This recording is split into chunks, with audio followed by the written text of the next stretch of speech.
Hello प्यारे बच्चों, कैसे हो सभी। स्वागत है आप सभी का आपके अपने channel we learn learning platform पर। जैसा कि हमारी हिंदी ग्रामर की कंटिन्यूस क्लासेस चल रही हैं, उसी के को कंटिन्यू रखते हुए आज मैं आप लोगों के सामने एक नई क्लास के साथ प्रस्तुत हुई हूँ। यानी कि आज हम हिंदी ग्रामर में पढ़ने वाले हैं अविकारी शब्दों को, जिन्हें हम अव्यय भी कहते हैं। तो हम जानेंगे अविकारी शब्द क्या होते हैं, इनके भेद कौन कौन से होते हैं जो आपके एग्जाम में पूछे जाते हैं। तो चलिए सबसे पहले हम जानते हैं इसकी परिभाषा को। जिन शब्दों के रूप में लिंग, वचन, कारक आदि के कारण कोई परिवर्तन नहीं होता, उन्हें हम क्या कहते हैं? उन्हें हम अव्यय कहते हैं। यानी कि अ प्लस व्यय, अव्यय यानी कि जो खर्च ना हो, या फिर अविकारी शब्द कहलाते हैं।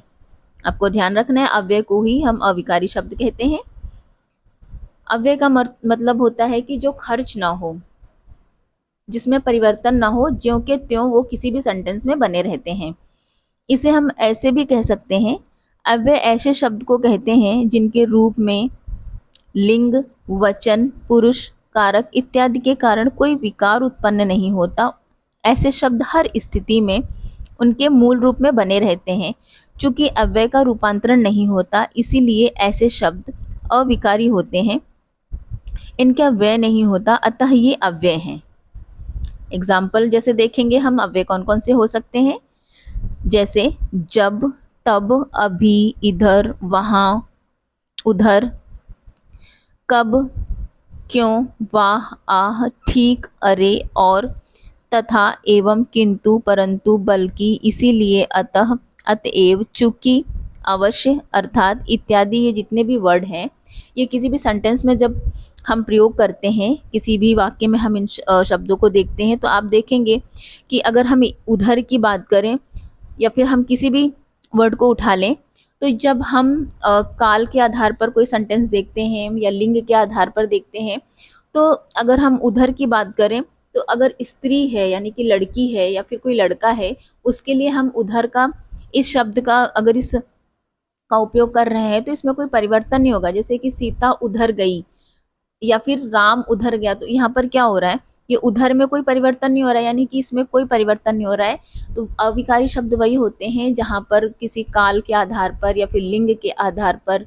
वचन के आधार पर, जब इसमें कोई परिवर्तन नहीं होता है, यानी कि इनमें कोई खर्च नहीं होता है, तो इसे हम क्या कहते हैं? अविकारी शब्द कहते हैं।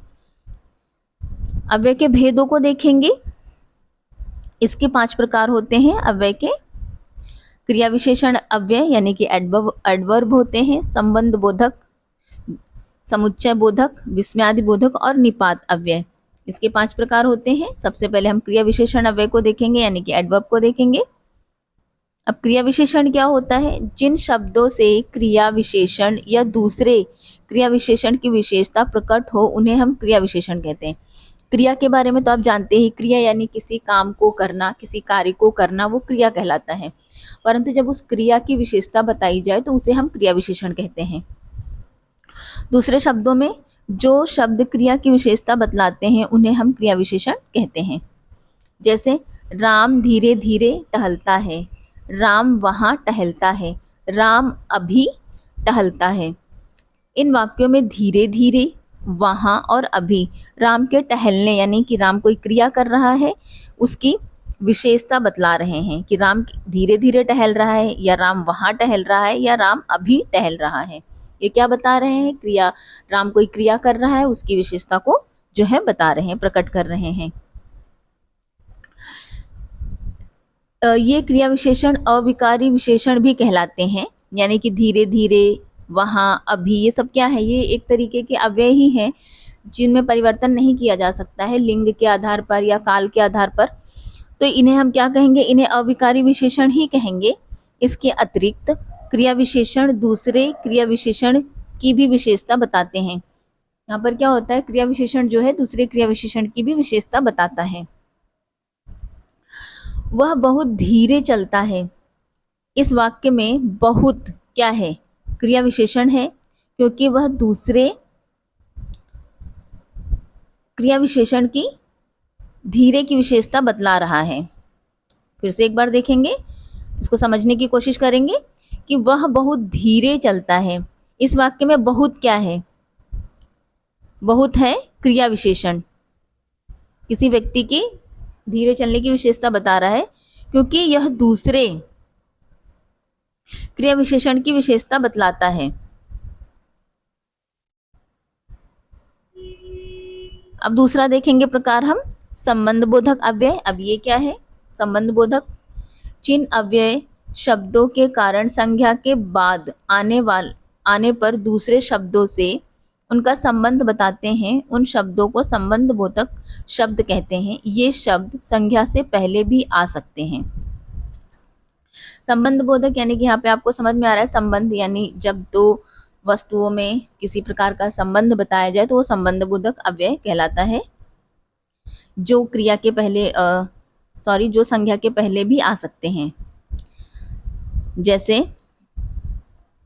जहां पर, भर, के ऊपर, की ओर, कारण, ऊपर, नीचे, बाहर, भीतर, बिना, सहित, पीछे, से पहले, से लेकर, तक, के अनुसार, की खातिर, के लिए आते हैं या वहां पर संबंध बोधक अव्यय कहलाते हैं। यानी कि ये सभी संबंध बोधक अव्यय के उदाहरण हैं। आप इनको ध्यान में रखेंगे कि किस प्रकार कौन से शब्द हैं जो दो वस्तुओं में संबंध बताते हैं। अब इसको एग्जाम्पल के माध्यम से और समझेंगे हम। मैं विद्यालय तक गया। अब यहाँ पर तक क्या है? विद्यालय और व्यक्ति के बीच का जो है संबंध बता रहा है कि मैं विद्यालय तक गया। स्कूल के समीप मैदान है। स्कूल के समीप क्या है? मैदान है, यानी कि यहाँ पर संबंध बता रहा है। धन के बिना व्यवसाय चलाना कठिन है। के बिना, ये क्या है? संबंध बोधक अव्यय। सुशील के भरोसे यह काम बिगड़ गया। यहाँ पर क्या है? संबंध बोधक अव्यय के भरोसे। मैं पूजा से पहले स्नान करता हूँ। पहले क्या है? मतलब मैं पूजा से पहले कोई कार्य कर रहा हूँ, ये संबंध बता रहा है उस व्यक्ति और पूजा के बीच का, यानी कि मैं उसके पहले पहले क्या हो गया? संबंध बोधक अव्यय। आपको ये सारे टर्म्स याद रखने हैं क्योंकि यहाँ से क्वेश्चंस उठा लिए जाते हैं। आपसे पूछ लेगा कौन सा अव्यय है, तो आपको पता होना चाहिए कि ये जो शब्द हैं ये किसके अंतर्गत हम यूज करते हैं, संबंध बोधक अव्यय के अंतर्गत या फिर क्रिया विशेषण के अंतर्गत। तो आपको ये सारी चीजें मालूम होनी चाहिए, और ये चीजें आपको मालूम तभी होंगी जब आप कोई भी चैप्टर पढ़ते हैं और उसका दोबारा से रिविजन करते हैं। अगला हम देखेंगे समुच्चय बोधक अव्यय। समुच्चय बोधक अव्यय क्या होता है? जो शब्द दो शब्दों, वाक्यों और वाक्यांशों को जोड़ते हैं उन्हें समुच्चय बोधक अव्यय कहते हैं। मतलब कि दो शब्दों को जब जोड़ने का कार्य होता है किसी अव्यय के द्वारा तो उसे हम संबंध बोधक अव्यय कहते हैं। इन्हें योजक भी कहा जाता है, यानी कि इन्हें हम योजक चिन्ह भी कहते हैं। आपने योजक पढ़े होंगे अगर, तो आपको पता होगा। अगर नहीं पढ़े होंगे तो योजक की क्लास में मैं लेकर जरूर आऊंगी आपके लिए।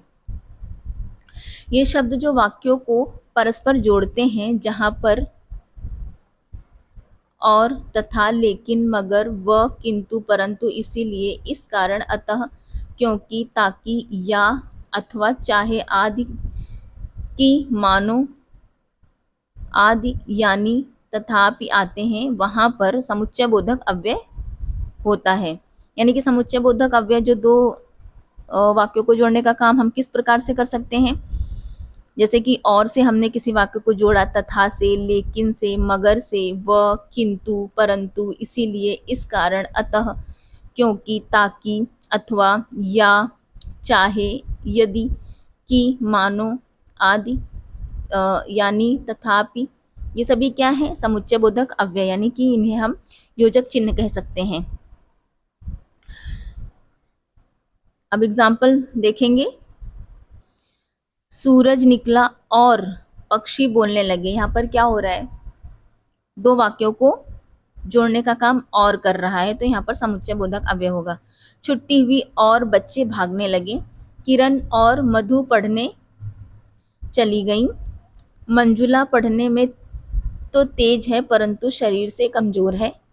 तुम जाओगे कि मैं जाऊं। ये सब क्या है? योजक चिन्ह है, यानी कि समुच्चय बोधक अव्यय है जो दो वाक्यों को जोड़ने का कार्य कर रहे हैं।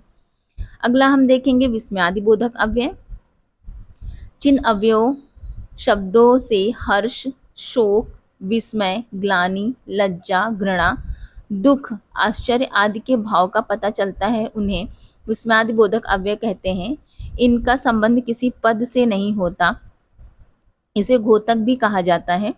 विस्मयादि बोधक अव्यय में ये एक्सक्लेमेशन का आप चिन्ह देख पा रहे हैं, इसकी ये पहचान होती है, चिन्ह लगाया जाता है, यानी इसके माध्यम से भी आप इसकी पहचान कर सकते हैं।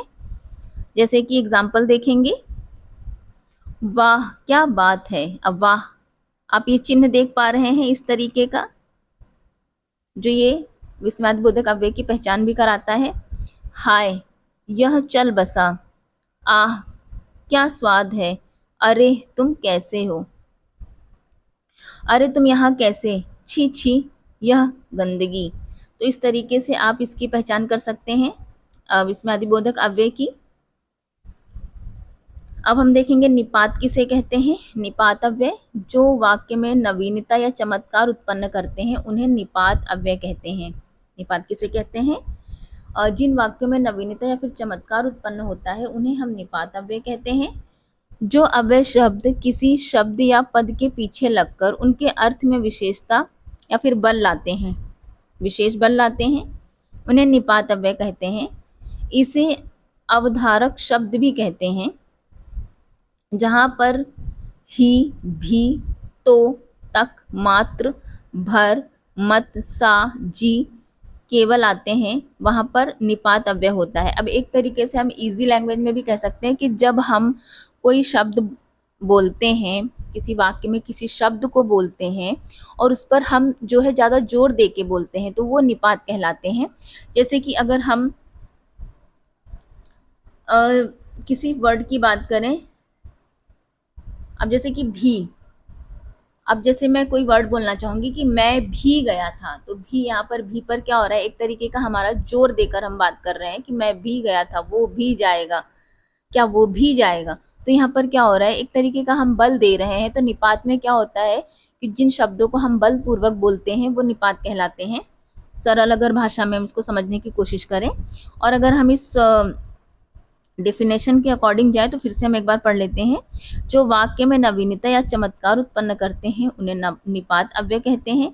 जो अव्यय शब्द किसी शब्द या पद के पीछे लगकर उनके अर्थ में विशेष बल लाते हैं उन्हें निपात अव्यय कहते हैं। इसे अवधारण शब्द भी कहते हैं, जहां पर जैसे कि ही, भी, तो, तक, मात्र, भर, मत, सा, जी केवल आते हैं, यहाँ पर निपात अव्यय होते हैं। एग्जाम्पल देखेंगे, प्रशांत को ही करना होगा यह काम। यहाँ पर हम क्या कर रहे हैं, बल देकर किसी शब्द को, किसी वाक्य को कह रहे हैं।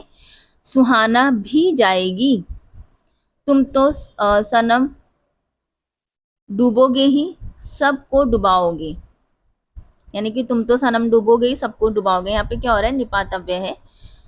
वह तुमसे बोली तक नहीं, वह तुमसे बोली तक नहीं, मैं भी दिल्ली जाऊंगा। तो इस तरीके से हम जो है इन शब्दों की पहचान कर पाते हैं। आज की हमारी क्लास इतनी ही तक थी। हमने जाना अविकारी शब्द क्या होते हैं, हम फटाफट एक बार और देख लेते हैं। अविकारी शब्द को ही हम क्या कहते हैं, अविकारी शब्द को ही हम अव्यय शब्द कहते हैं।